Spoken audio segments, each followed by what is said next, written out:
أفلح من صلى على محمد وآل محمد. Assalamu alaikum wa rahmatullah. Today we're going to talk about Al-Abbas alayhi salam. We want to examine about his life biography just a little bit. We're not going to go in too much depth.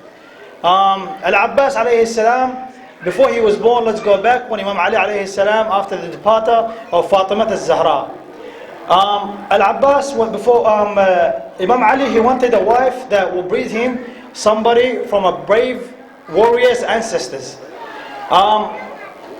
When Imam Ali went to he went to Aqil alayhi salam, what happened, they used to have in the masjid, anybody who has a hobby or he was good at something, they will roll their rugs and they will sit down, and if you're sick, you go to this person, you sit down on the rug and they will tell you what's wrong with you. And if you, Aqil alayhi salam, he was very experienced with ancestors and aslab and tribal. He was very expert at that. What we can learn from these two things, Imam Ali alayhi salam, when he went to Aqil and he told him, I am looking for a wife that is purified and that will breed me a brave warrior. When he came to the masjid, Imam Ali alayhi salam, and he sat down on Aqil's rug. So anybody who sit down on their rug, they will tell you, what do you want? So Imam Ali sat down on Aqil's rug and he told him, look for me for the best woman that you can find. So Aqil, he said to him, give me 1 month. Give me 1 month and I will give back to you with the 100% answer. So Aqil, he went and searched and he looked for, through the ansab or aslab or ila akhirah, and he found Fatima al-Kilabiyya. She was the one for Imam Ali alayhi salam. What we can learn from here is Imam Ali he did not know who is Fatima al-Kilabiyya, and we all know Imam Ali is an infallible Imam. So, but he wanted to give everybody a role. For example, we can do everything. We can all, give tea to everyone. But we like everybody to contribute. So that was Imam Ali alayhi salam, when he sat down and he said, Ya Aqil, find me the woman. So he found him the woman. We learn from this is Imam Ali trying to give everybody a role and everybody their specialities. You specialize at this, I will value that. Trying to give a role to the communities. And that's what we should do. We should always give roles to the people, even if we're good at that.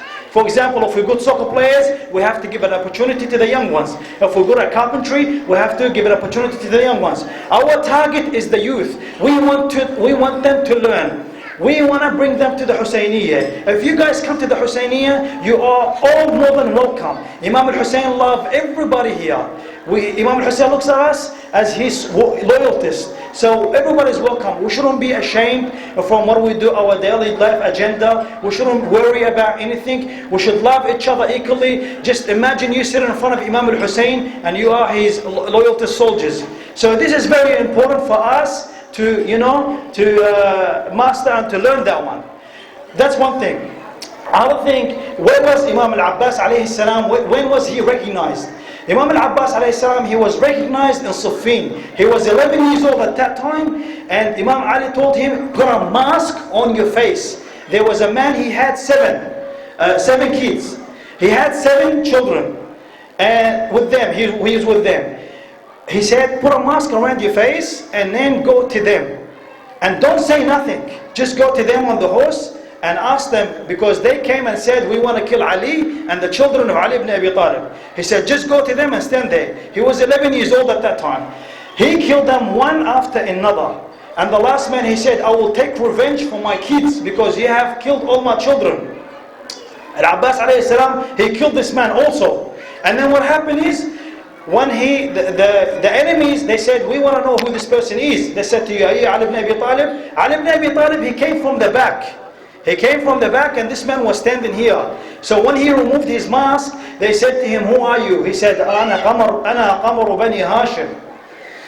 When he said that, they said, the enemies, they actually had a very good statement. They said, we know 2 Qamar Bani Hashim, Al-Hasan wal-Hussein. He said, yes, Al-Hasan wal-Hussein are the sons, and I am the moon of Hashim. Also, they continue saying that sort of stuff. He said, it is our servant If you look at Imam al-Abbas alayhi salam also, he said, they are the eyes and I am the hands for them. If any trouble comes to the eyes, the body will cover them with their own hands. It is the servant of Ali, the children of Ali, to protect the children of Fatima al-Zahra alayhi salatu wassalam. So when we look at that one, we find Al-Abbas alayhi salam, he had a very, very brave history, and everybody knows Al-Abbas alayhi salam with his bravery. And he will not let no one come near Al-Husayn alayhi salam.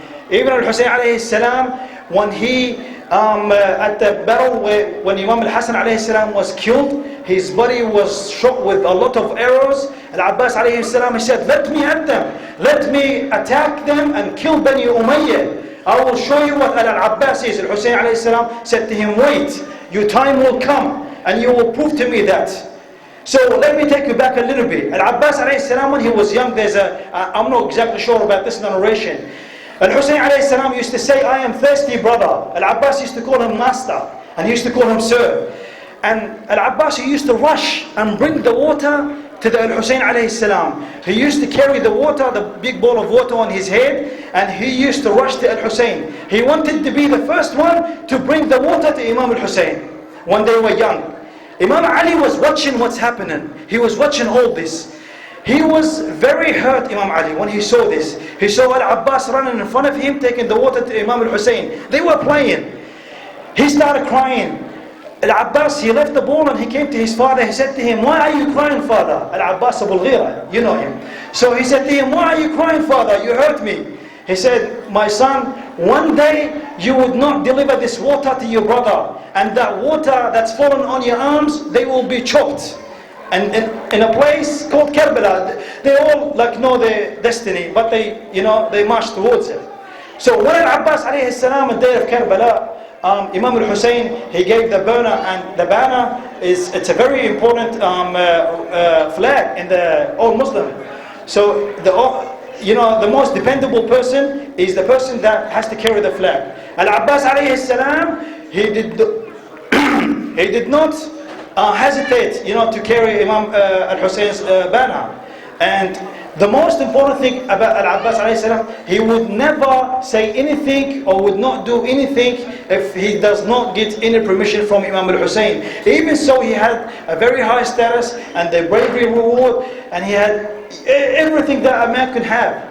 A lot of us here, we admire Al-Abbas because of his bravery and his patience. That's why he's a role model to us. We have to teach our children today what is Al-Abbas and what can we learn from Al-Abbas alayhi salam. Not just because the fighting part, but obeying that. And also for the females to understand Fatima al-Kilabi, Ahlulbait alayha salam. When she was they were gonna ask a hand for Al-Abbas to get married, she said, I would not allow that unless I get permission from Imam Al-Husayn. She wanted to show Al-Abbas alayhi salam, even so he was his brother from a different mother, but she wanted to show the equality. She built the love. It's a big role for a mother to build the love in her house, to make more community, more love, more kinship for their brothers. So Yusuf alayhi salam, if we go back to Yusuf and what happened to Yusuf and his brother, Yusuf alayhi salam, he had 11 brothers, and you guys know the story. There wasn't some say Prophet Yaqub alayhi salatu wasalam, he didn't really have that kind of connection with the rest of the boys. He only had connection with Yusuf because he was the Prophet, so he kind of lacked on that one. He should have just treated them equally. There wouldn't be any envious. That's on the other hand. But if we go to back at Abbas alayhi salam, Al-Banin, I'm really speaking fast because I don't really have much time to examine the life of Al-Abbas alayhi salam. So Al-Banin alayhi salatu wasalam, what she did, she built this love, and she built this in Al-Abbas alayhi salam. She told him, your brother is everything. She always put him first. She always told him, don't call him my brother, call him my master. She gave him the upper hand. She let him know that Al-Husayn alayhi salatu wasalam, he deserved that. He has a higher rank from young age. we have to teach our kids from young age. If we get an orphan at 2 years old or 1 year old, and you raise this kid, they will never build any hatred towards you because you looked after them. So everything starts from zero. And that's what we have to look for Al-Abbas alayhi salam. And his biggest bravery and his biggest moment was when he tried to bring the water to the kids, and the story took place and he couldn't bring the water to Imam Hussein alayhi salam. And the biggest known statement is, "Oh brother, you have broken my back." So imagine everything that Al-Abbas was there, he was the whole army. Al-Abbas was the whole army. When Al-Abbas left, they started to hesitate. Imam Hussein's army was not broken, but he was the backbone for Al-Hussein alayhi salatu wassalam. Oh, أفلح من صلى على محمد وآل محمد.